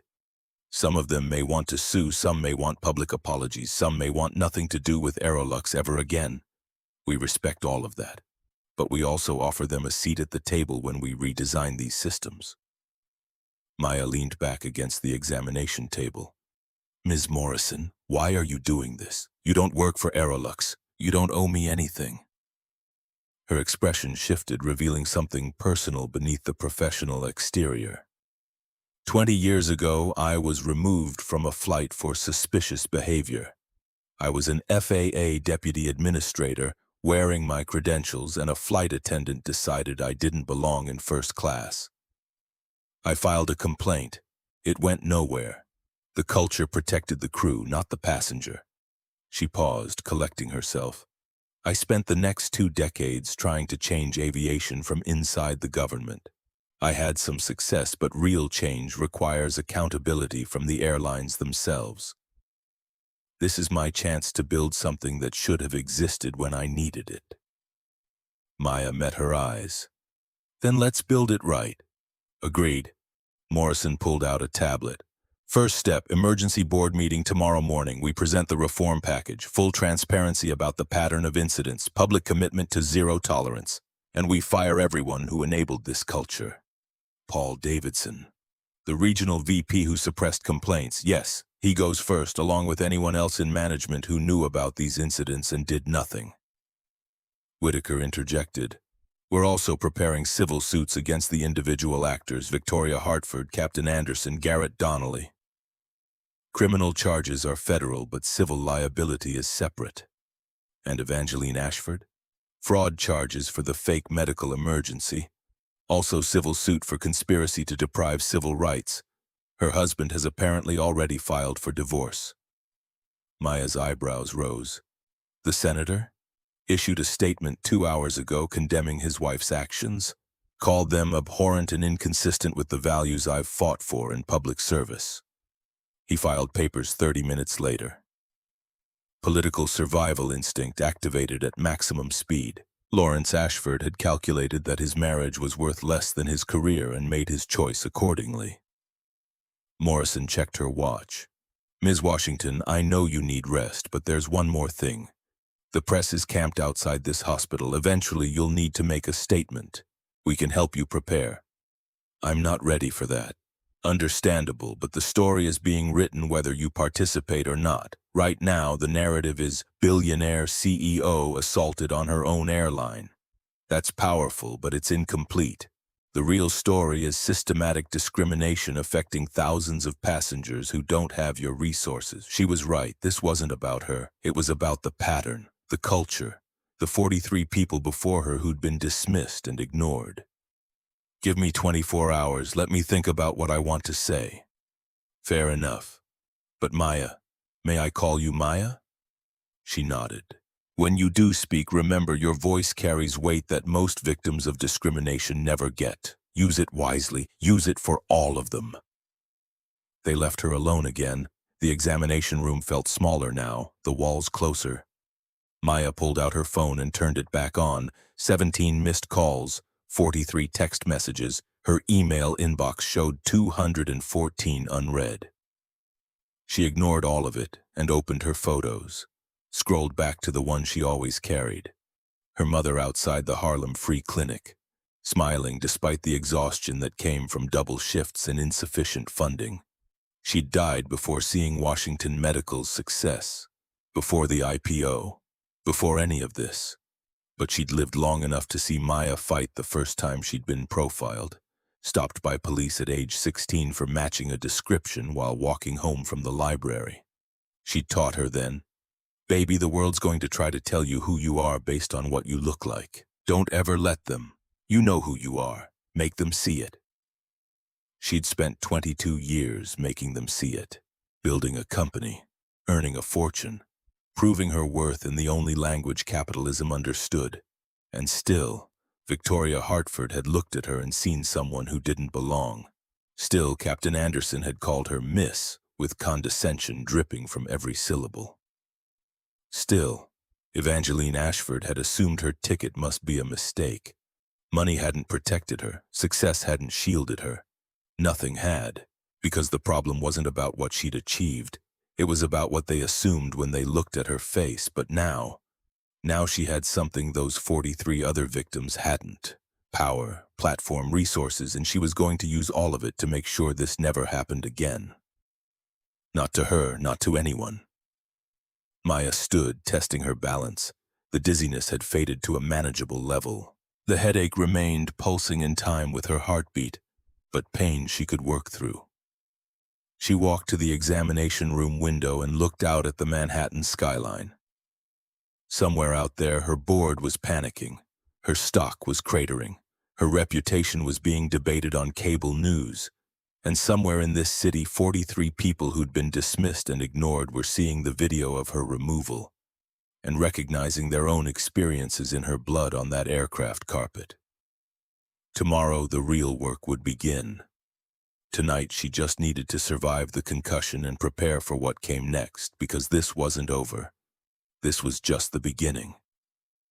The emergency board meeting convened at 9 a.m. in Aerolux headquarters. 43rd floor, Midtown Manhattan. Maya arrived wearing a suit for the first time since the incident. Navy Armani, white blouse, modest heels. The bruising on her temple had darkened to purple-black overnight. She'd refused makeup to cover it. Let them see what their culture had produced. 9 board members sat around the mahogany table, their expressions ranging from mortified to terrified. Gerald Hastings, the interim CEO who'd been running operations while Maya focused on medical technology, looked like he hadn't slept. His tie sat crooked, his eyes bloodshot. Whitaker and Patricia Morrison flanked Maya as she took her seat at the head of the table. The usual position of power, now carrying different weight. Hastings cleared his throat. Maya, before we begin, I want to personally apologize for— Save it, Gerald. Apologies don't fix systems. Let's talk about what does. Morrison opened her briefcase and distributed bound reports to each board member. What you're holding is a comprehensive analysis of discrimination complaints filed against Aerolux over the past 3 years. 43 incidents, 0 investigations, all dismissed by regional management. Board member Christine Albright, Chief Financial Officer, Yale MBA, normally unflappable, paged through the report with shaking hands. This can't be accurate. Our compliance department would have flagged systematic issues. Your compliance department reports to the regional VPs who were suppressing the complaints. The system was designed to protect the company, not the passengers. Another board member, Thomas Chen, leaned forward. What's the legal exposure here? Whitaker answered. Assuming all 43 victims pursue civil claims, we're looking at potential damages between $50 and $200 million. Criminal charges against individual employees don't shield the company from civil liability, and that's before considering the Justice Department's interest in a consent decree. The room went silent except for the hum of the HVAC system. Hastings finally spoke. What are you proposing? Morrison pulled out a second document. Complete cultural overhaul. Independent Civil Rights Compliance Board. With authority to investigate any complaint without company interference. Third-party management. I'll chair it personally. Real-time complaint portal accessible to any passenger. Body cameras on all crew members, pilot program starting immediately. Quarterly bias training, mandatory for every employee from baggage handlers to executives, and zero-tolerance enforcement. First substantiated incident results in immediate termination. The union will never agree to body cameras, Chen protested. The union has 2 choices, accept cameras or watch their members get criminally prosecuted one by one as the FBI works through the complaint database. I've already spoken with their leadership. They're drafting a cooperation agreement. Albright set down the report. The stock is down 22%. Investors are panicking. If we admit to systematic discrimination, we're opening ourselves to shareholder lawsuits on top of everything else. Maya spoke for the first time since the meeting began, her voice quiet but carrying absolute authority. Christine, 3 days ago I was dragged bleeding off my own aircraft. Yesterday, 8 million people watched video of it happening. The stock drop isn't theoretical, it's happening right now because our culture enabled racial profiling. We can either fix it transparently or watch the company collapse under federal investigation and public boycotts. She stood, walked to the window overlooking the Manhattan skyline. I've received calls from the NAACP, the Congressional Black Caucus, and 2 different civil rights organizations offering to organize protests at every Aerolux hub. They're giving us 1 week to announce comprehensive reforms before they activate. So here's what's going to happen. She turned to face the board. Paul Davidson is fired. Today. Any regional manager who suppressed complaints is fired. Any supervisor who enabled this culture is fired. We're conducting independent audits of every operational division to root out the rot. That could be dozens of people, Hastings said weakly. Then we fire dozens of people, and we replace them with leadership committed to treating every passenger with dignity regardless of what they look like or what they're wearing. Morrison added, we're also contacting all 43 victims personally, offering not just settlements but participation in the reform process. Their input shapes the new policies. Chen rubbed his temples. The publicity will be brutal. Every outlet will run stories about how we failed these passengers. Good. Transparency builds trust. Trying to hide it would be worse. Albright looked at Maya directly. You're the majority shareholder. You could force this through. Why bring it to the board? Because I want buy-in, not compliance. If you vote for these reforms, you're committing to uphold them. If you can't do that, now's the time to resign. No one moved. Then let's vote. All in favor of implementing Morrison's complete reform package, including termination of Paul Davidson and comprehensive review of management. 9 hands rose. Unanimous. Good. Gerald, you're drafting the press release today. Full admission of systematic failures, complete transparency about the incidents, announcement of reforms, and the independent oversight board. We publish it before close of business. Hastings nodded, already making notes. One more thing, Maya continued. I'm establishing a fund, $50 million personal contribution, to support advocacy for passenger rights. It'll operate independently of Aerolux, focused on changing FAA regulations and industry standards. This problem exists beyond our airline. We're going to help fix it everywhere. Morrison smiled slightly. That'll make the Justice Department very happy. They love cooperation.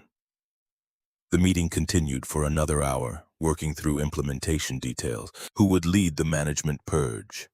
How quickly body cameras could be deployed? What the bias training would look like? When it finally ended, board members filed out looking shell-shocked but determined. Hastings lingered.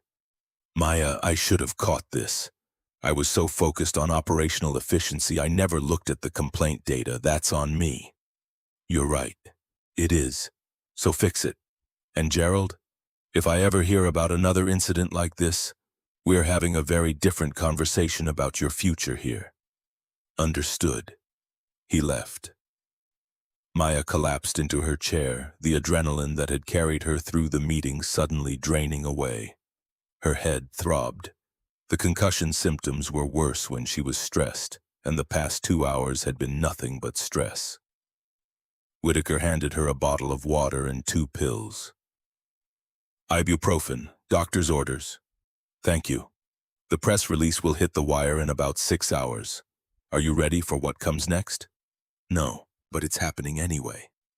Morrison packed her briefcase. Maya, you did the right thing in there. A lot of CEOs would have tried to minimize, deflect, settle quietly. You're choosing accountability. That matters. It's the bare minimum. The bare minimum would have been a standard apology and some diversity training theater. You're committing to structural change. Don't undervalue that. She left. Whitaker checked his phone and frowned. What? FBI just released their preliminary findings. Victoria Hartford has been charged with violating Title VI of the Civil Rights Act. Captain Anderson is facing FAA license revocation and federal charges for abuse of authority. Garrett Donnelly is being charged with assault and deprivation of civil rights under color of law. And Evangeline Ashford? Federal fraud charges for the fake medical emergency. She's also being sued by at least 6 other passengers whose flights were delayed because of the investigation. Her lawyer is trying to negotiate a plea. What about her husband? Senator Ashford has officially separated himself from all legal proceedings. His office released a statement saying he's deeply disappointed and will be re-evaluating his marriage. Translation: he's letting her face this alone. Maya felt no satisfaction from that, just a dim awareness that Evangeline's world was collapsing while hers would eventually stabilize. Money and power protected her in ways they wouldn't protect Evangeline, even though she'd believed herself untouchable. The irony was sharp enough to cut. Her phone buzzed, a text from an unknown number. "Ms. Washington, this is Carmen Delgado. I was victim number 18 in the FBI report. Removed from first class in March 2024. Thank you for making them listen. Would like to talk when you're ready." Another text, different number. "Ma'am, my name is Isaiah Crawford. Aerolux denied me boarding in November 2023. Cost me a $3 million deal. Your case is giving me hope that mine matters too." More texts, more victims, more stories of humiliation and dismissal. Maya responded to each one personally. "Your experience matters. We're going to make this right." By the time she finished, 47 minutes had passed and her thumbs ached. But every victim who'd reached out now had a personal response from the person who owned the airline that had failed them. Small gesture, insufficient compensation, but something. The press conference was scheduled for 6 p.m. at Aerolux headquarters. Maya spent the afternoon reviewing talking points with a crisis communications consultant named Rebecca Ortiz, a sharp woman in her 30s who specialized in corporate accountability messaging. "The key is authenticity," she explained, pacing Maya's office. "The public has seen the video. They know what happened. Any attempt to soften it or use corporate speak will backfire spectacularly." "I'm planning to tell the truth." "Good. But truth has framing. Your truth is, systematic failure enabled this. You're the victim, but you're also the owner who bears responsibility for the culture. That's a difficult balance. How do I strike it? You lead with the victims who came before you. You acknowledge that your resources and platform are privileges most discrimination victims don't have.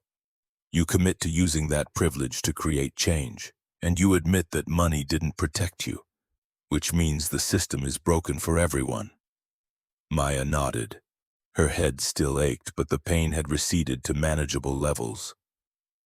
Ortiz continued, "You'll get questions about legal strategy. Don't answer those. Defer to Whitaker.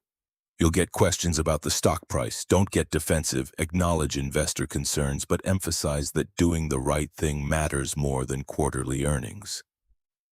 And you'll definitely get asked whether you're doing this for publicity." "I'm doing it because I was assaulted on an airplane." "Exactly. Stay in that truth. The video speaks for itself."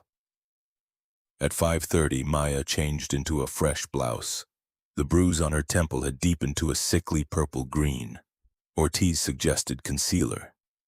She refused. Let them see it. Let them understand that this wasn't abstract or theoretical. This was blood and handcuffs and a woman dragged down an aircraft aisle while 87 people watched. The press room filled quickly. Cameras from every major network, print journalists with recorders, bloggers and independent media. The seats held maybe 70 people, but the presence felt heavier, weighted with expectation and the hunger for accountability. Maya walked to the podium at exactly 6 p.m.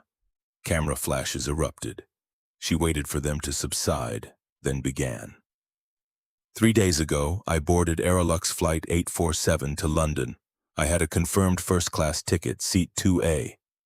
I was removed from that aircraft by force, resulting in a concussion, facial lacerations, and injuries to both wrists. She paused, letting the facts settle. This happened because I'm a black woman who, according to the crew, didn't look like I belonged in first class. The flight attendant questioned my ticket 3 times. The captain threatened me with removal.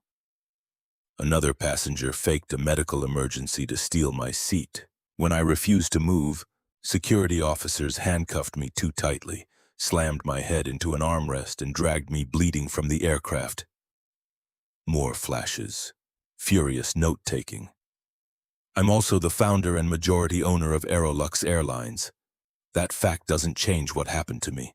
It just changes the consequences. She gripped the podium. What I experienced was not unique. FBI investigation has identified 43 similar incidents over the past 3 years. 43 passengers of color questioned, moved, or removed without legitimate cause.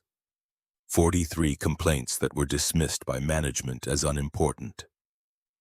A reporter raised her hand. Maya nodded. Ms. Washington, are you saying Aerolux has a systematic discrimination problem? Yes, that's exactly what I'm saying, and I'm responsible for it. That landed like a bomb. Cameras went wild. I own this company. I built my fortune, then I invested in aviation because I believed in making travel more accessible. But I was so focused on medical technology and growth metrics that I didn't pay attention to the culture we were creating. I trusted managers who were suppressing complaints. I assumed compliance systems were working. I was wrong. She pulled out a prepared statement. Effective immediately, Aerolux is implementing comprehensive reforms. Independent Civil Rights Oversight Board chaired by former EFAA Deputy Administrator Patricia Morrison. Mandatory body cameras on all crew. Real-time complaint portal with third-party review. Zero tolerance for discrimination. First substantiated incident results in termination. And we're reaching out to all 43 victims to offer not just compensation but participation in rebuilding our systems. Another reporter.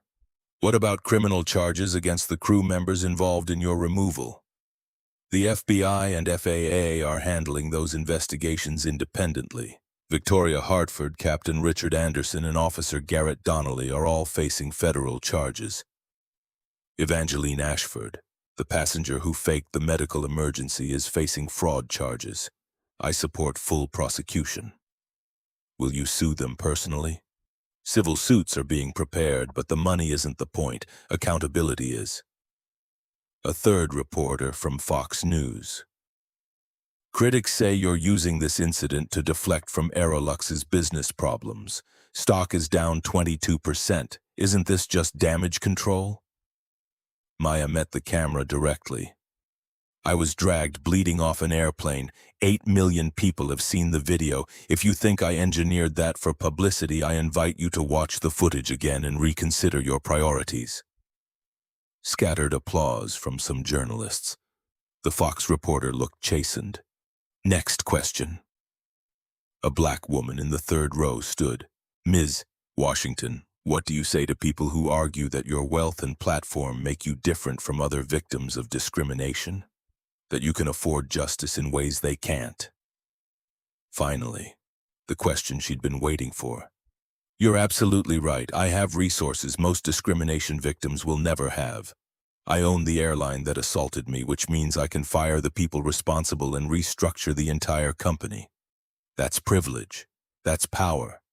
Most victims of discrimination get ignored, dismissed, or told they're being too sensitive. She leaned into the microphone. So my responsibility isn't just to fix this for myself. It's to use everything I have to create systems that protect everyone, regardless of whether they have money or platforms or connections. That's why I'm establishing a $50 million fund for passenger rights advocacy. That's why we're giving victims a voice in reform. And that's why I'm committing publicly that this will never happen again at Aerolux. Not to me. Not to anyone. The room went silent. Then someone in the back began clapping. Others joined. Within seconds, half the press corps was applauding a press conference, which never happened, which meant something had shifted. Maya felt the weight of it, the responsibility of speaking for people who couldn't speak for themselves, the burden of making this moment matter beyond her personal grievance. Another reporter. What would you say to Victoria Hartford and Captain Anderson if they were here right now? Maya considered carefully. I'd say that they're products of a culture that taught them certain people don't belong in certain spaces. They internalized those lessons and acted on them.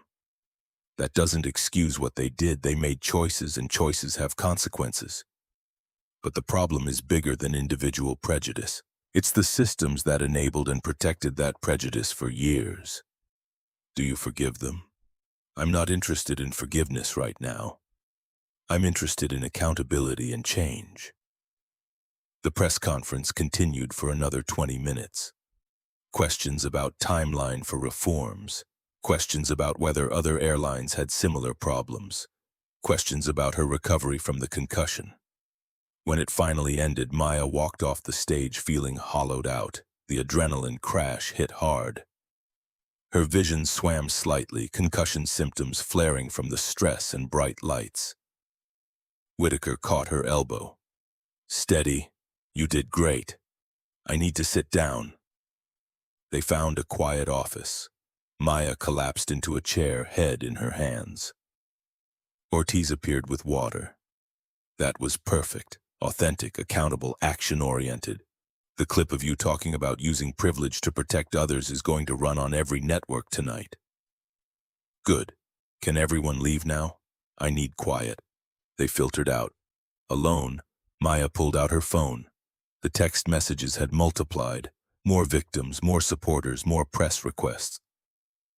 And one message from Dr. Amara Okafor. Saw the press conference. You're doing the right thing. If you need someone who understands, I'm here. Coffee sometime?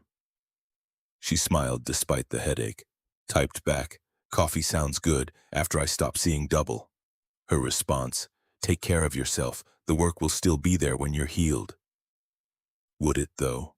Or would the moment pass, the outrage fade, the systems reassert their old patterns? That was the fear underneath everything. That this would become another viral incident, another news cycle, another hashtag that trended for a week before being replaced by the next tragedy. Her phone rang. Unknown number, but instinct told her to answer. "Ms. Washington, this is Senator Cory Booker's office. The senator would like to invite you to testify before the Commerce Committee about discrimination in commercial aviation." Maya closed her eyes. "When?" 3 weeks. We're fast-tracking hearings in response to your case and the FBI findings. I'll be there. Thank you, ma'am. Your courage is inspiring a lot of people." The call ended. Maya sat in the darkening office, watching the Manhattan skyline light up as evening fell. Courage. Everyone kept using that word, but she didn't feel courageous. She felt angry and tired and determined not to let this become meaningless. 43 people had experienced what she'd experienced. How many others hadn't filed complaints? How many had just accepted the humiliation as the cost of traveling while black? Her phone buzzed again. A news alert. Aerolux stock rebounds 7% after CEO press conference. Investors respond positively to transparency. 7%.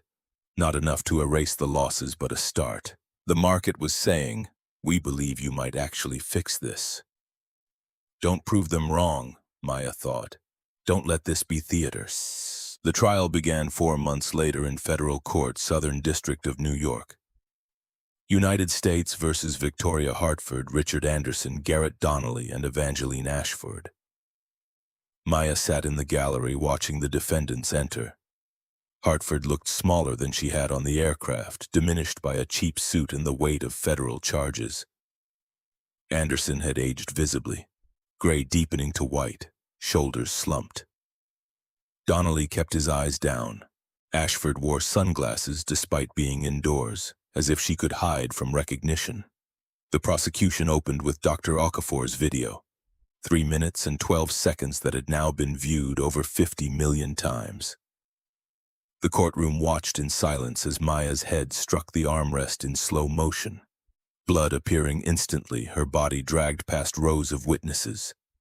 2 jurors wiped their eyes. 3 others looked furious. The defense tried to argue justifiable force, legitimate crew authority, medical necessity. Their arguments crumbled under the weight of evidence. Witness after witness took the stand.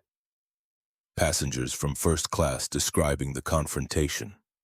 Dr. Okafor explaining why Ashford's cardiac emergency was obviously fabricated. FBI agents presenting the pattern of 43 prior incidents. Then the victims testified. Carmen Delgado, the Latina CEO who'd been accused of stealing her first-class seat. "They made me prove I could afford to be there. Like my confirmation number wasn't enough. Like I needed a permission slip to exist in that space." Isaiah Crawford, who'd missed his $3 million deal. I watched Ms. Washington's video and I saw myself. Every business trip is like that. Always questioned, always scrutinized, always assumed to be in the wrong seat. Dr. Tariq Mansour subjected to 5 random security screenings in 8 months.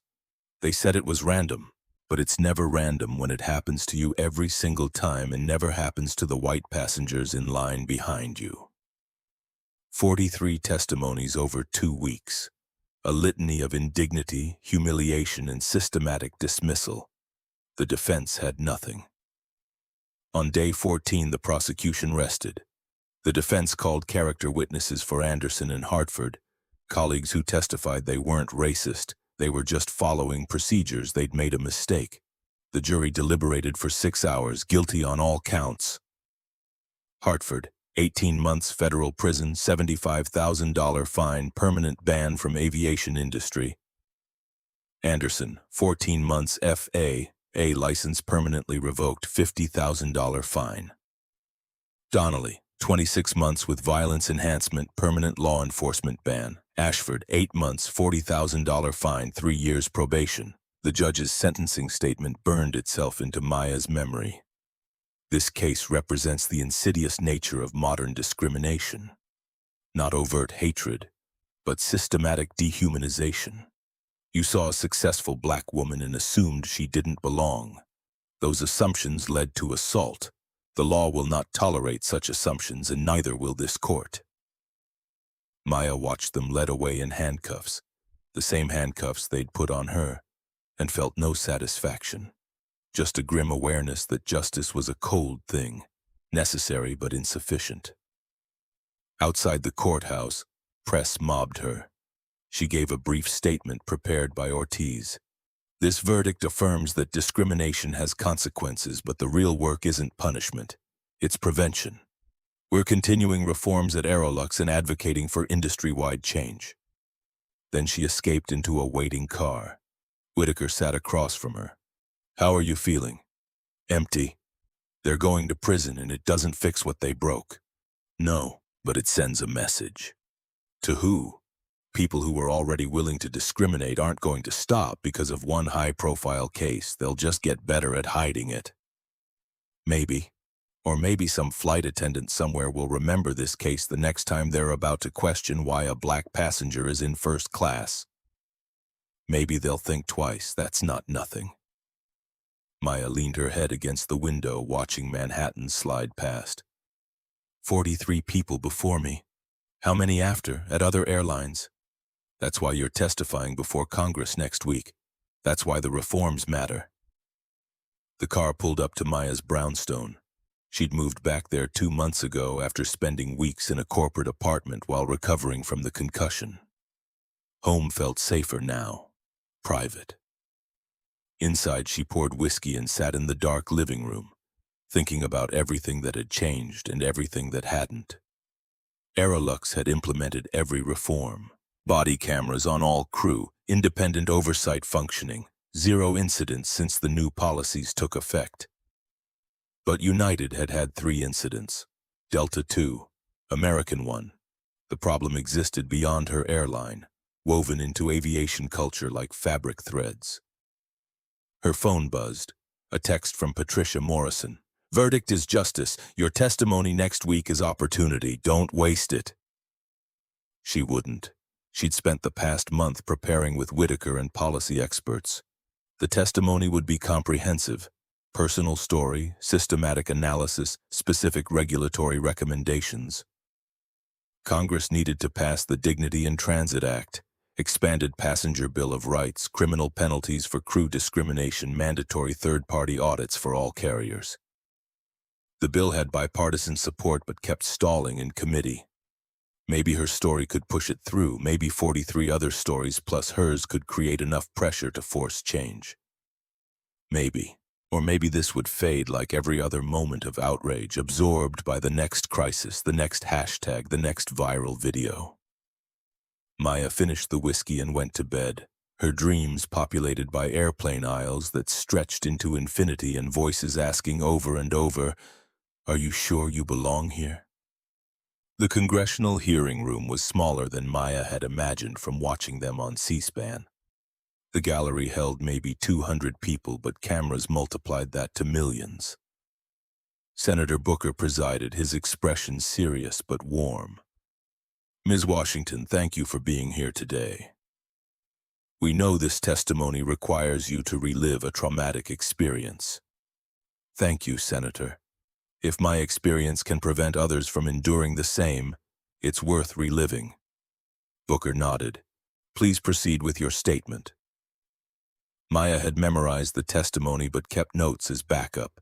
She spoke for 23 minutes, detailing every moment from ticket verification to assault to the aftermath. She presented data on the 43 prior incidents. She explained the reforms Aerolux had implemented and their measurable results. Then she made her ask, Congress has the power to mandate these reforms industry-wide. Body cameras, independent oversight, real-time complaint portals, zero-tolerance enforcement.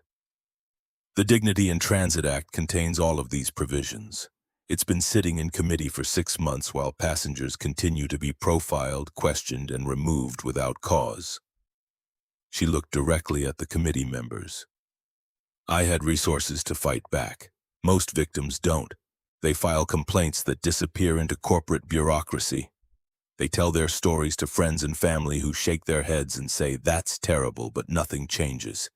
Your job is to change that, to use federal authority to protect the vulnerable, to make dignity in transit not a privilege but a right. The room erupted in applause. Booker gavelled for order. Questions followed. Senator from Texas, isn't this just more federal overreach? Shouldn't airlines regulate themselves? Maya's response, airlines had decades to regulate themselves. Aerolux had 43 complaints over 3 years and investigated 0. Self-regulation failed. Federal oversight is necessary. Senator from California, what about cost? Won't these reforms hurt the industry financially? Body cameras cost approximately $800 per crew member. Training costs are minimal. The real cost is to corporate cultures that protect discrimination. That's a cost worth bearing. Senator from Mississippi, clearly skeptical. You're a billionaire CEO. You can afford to mandate expensive changes. What about smaller regional carriers? The reform scale. Real-time complaint portals are software. One-time development cost, minimal maintenance. Third-party audits can be proportional to carrier size. And frankly, if a carrier can't afford to treat passengers with basic dignity, it shouldn't be in business. The hearing lasted 3 hours. By the end, even the skeptical senators looked convinced. Booker closed with, Ms. Washington, your courage in speaking out has already changed one airline. Let's make sure it changes the industry. Maya left the hearing room to another press gauntlet. This time she stopped, letting them ask questions. Do you think the bill will pass? I'm optimistic. The bipartisan support is real. People across the political spectrum understand that discrimination in aviation isn't a partisan issue, it's a human rights issue. What's next for you personally? Continued work at Aerolux, continued advocacy through the fund I established. And I'm going back to medical technology. The merger I missed because of this incident is finally happening next month. Any message for other discrimination victims? Maya paused, choosing words carefully. Your experience matters. Your story matters. Don't let anyone dismiss or minimize what happened to you. Speak up. Document everything. Find allies.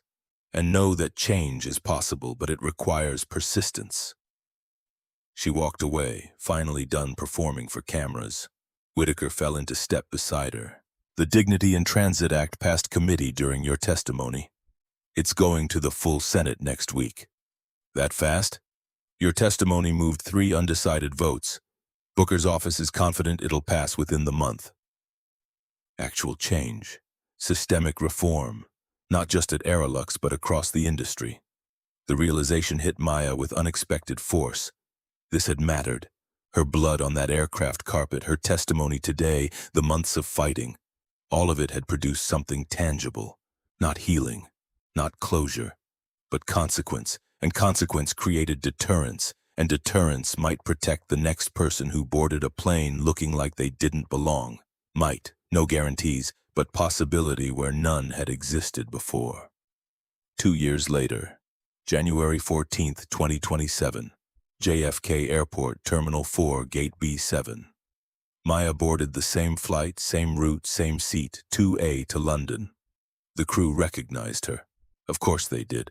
Her face had been on every news network, her story taught in bias training sessions worldwide.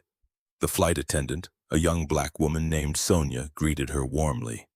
"Ms. Washington, welcome aboard. Champagne?" "Just water, thank you." She settled into 2A, the seat that had cost her a concussion and launched a movement. The leather felt the same. The window showed the same view of the tarmac, but everything else had changed. Body cameras on every crew member, independent oversight functioning at all major carriers. The Dignity in Transit Act passed and enforced by the FAA. Discrimination complaints down 71% industry-wide.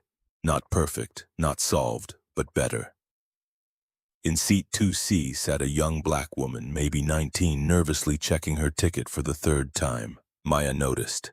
"First time in first class?" The young woman looked up, startled. "Yes, ma'am. Scholarship interview at Cambridge. Pre-med. I keep thinking someone's going to say I'm in the wrong seat." "What's your name?"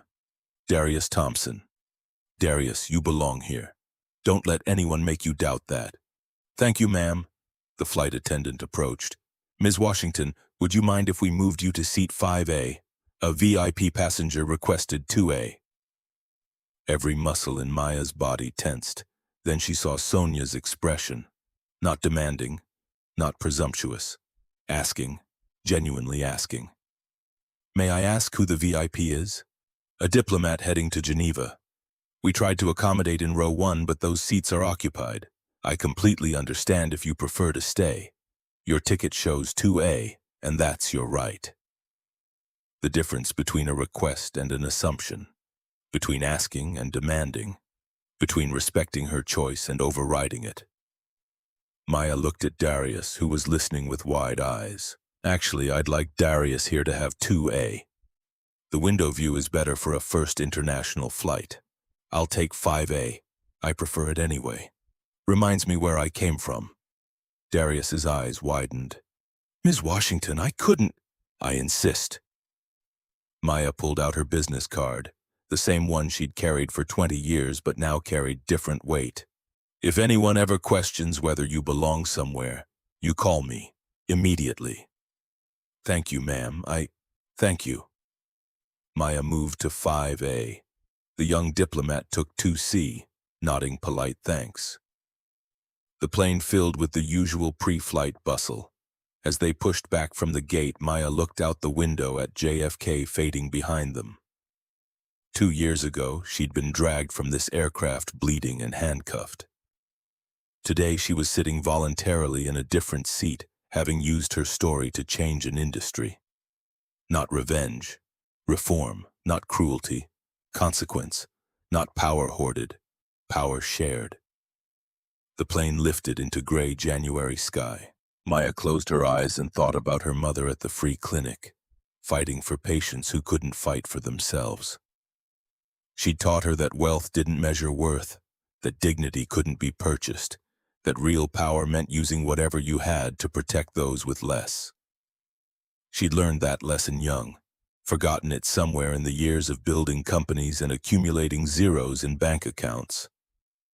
Then relearned it violently at 38, dragged down an aircraft aisle by people who assumed her sweater meant more than her boarding pass. Her phone buzzed, a text from Patricia Morrison. "Quarterly report shows 0 discrimination incidents across Aerolux network. The culture has shifted, you did this." Another text from Carmen Delgado. "Just boarded American Airlines, flight attendant welcomed me by name, didn't question my ticket once. Small thing, but it mattered. Thank you for fighting." More texts, more victims whose lives had been marginally improved by systems that now protected instead of dismissed them. Not enough, never enough, but something. Maya opened her laptop and pulled up the merger documents she'd missed 2 years ago. The UK deal had finally closed last month.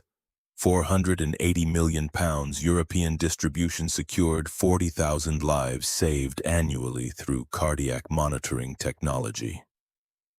The work that had been interrupted by discrimination, the work that continued despite it.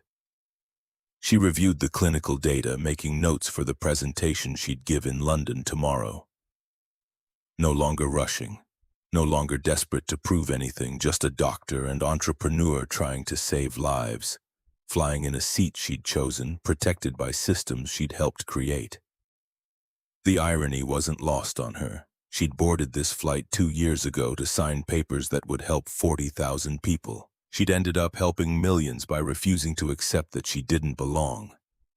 Sometimes the universe redirected your purpose in ways you couldn't predict or control. Sometimes trauma transmuted into transformation if you were willing to endure the alchemy. Maya had endured. The scars remained. Faint line on her temple where the armrest had split skin, emotional triggers around handcuffs and confined spaces, the way her pulse still jumped when flight attendants approached unexpectedly. But scars were evidence of healing, not just wounding. Proof that damage had been survived and integrated into a stronger whole. The plane reached cruising altitude. Seatbelt sign dinged off. Darius looked back from 2A, smiled nervously, pressed her face to the window like a child experiencing wonder. Maya remembered that feeling. The first time she'd sat in first class, barely able to believe she'd earned it. The imposter syndrome that whispered you don't belong here even as the ticket proved you did. She'd fought that voice for decades. Now she fought it for others. The work would never be finished. Discrimination wouldn't disappear because of one verdict, one law, one reformed airline.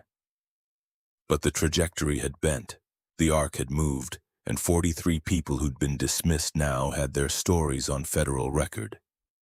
Their experiences had mattered enough to change policy. That wasn't everything, but it was something real and lasting. Maya leaned her seat back, closed her eyes, and let the engine's hum lull her towards something approaching peace. When you have power, your silence affects everyone who comes after you. She'd chosen to speak, others had listened, systems had changed, not perfectly, not completely, but measurably, demonstrably, undeniably. Sometimes that was enough, sometimes that was everything. The plane carried her toward London, toward the merger, toward the next chapter of work that would save lives in ways unconnected to what had happened at Gate B7. But she'd always carry those 3 minutes and 12 seconds, the blood and handcuffs and humiliation that had forced her to choose between silence and consequence. She'd chosen consequence, and in choosing, had given others permission to do the same. That was the real inheritance. Not the company or the reforms or the verdict, the knowledge that speaking up mattered, that one voice could ignite others. That systematic change was possible when enough people refused to accept that things had to be the way they'd always been. Maya drifted into sleep, dreaming of clean skies and seats where everyone belonged.